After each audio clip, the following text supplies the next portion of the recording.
What's up guys, and welcome to another Game Breakers plays. Today we are playing Robot Wars Arenas of Destruction for the PlayStation 2, a game that was released in November of 2002 in European regions. So this game is based loosely off the Series 4 of the UK series of Robot Wars, which was filmed in Hertfordshire, but this game states that it was filmed in London, and I think that's done due to reasons that it was marketed globally and worldwide, and obviously London is more recognisable than Hertfordshire. Anyway, in this game it contains a career mode where you can go around the world and win the respective minor and major Robot Wars championships. You can build your own robot, as you saw in the beginning of this video. You can build your own robot. It's called My First Bot. You can change its name and whatnot, and you can create your own robot. You can also buy a pre-built existing robot that was on the TV series, such as Chaos 2, Razor, Hypno-Disc, Panic Attack, and all of them. And there's also robots that are in the game that are classed as being on TV, even though they have never been in the official Robot Wars TV series. That's for the sake of them, they're just like generic robots, and that's for the sake of them just being there to make up the numbers.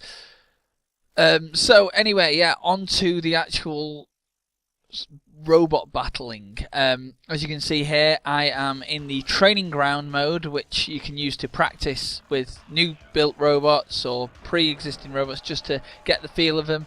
You can battle in a slalom. You can battle against a robot with no house robots, or you can battle against the house robots themselves, and that's exactly what I am doing. I am battling against Sakillalot, which is the only house robot that cannot be flipped. You can flip him, but he will roll straight back over onto his tracks. Unlike any other robot that can't self-right, they will sort of either panic by flicking the weapon and that will eventually break, or they'll, just stay static and become immobilized, really, because they can't move. But yeah, this game does have a customizable control scheme, but I tend to leave it on the default and use the D-pad for moving because that was the default move. I think you can change it to the analog sticks, but I'd rather not use them because PlayStation 2 was known for using the directional pads for all forms of movement in its 8 directions. I know it's got 4 directions, but you press 2 at once, you can move in additional directions. So I just leave it as the default, and when creating robots or when buying robots, if they've got more than one weapon, then there are 2 buttons assigned to weapons, a primary and a secondary. So essentially my tip for building robots would be build a robot with 2 weapons, because then if one breaks you've got the other one, and that's essentially what happens here. So because I'm using Chaos 2 in this game, I'm taking damage, yes, but I'm also dishing out a lot of damage to Sakillalot. For example, I've made him lose his head and his lance just there, so he's only left with the pincer, and now he's struggling a bit to self-right.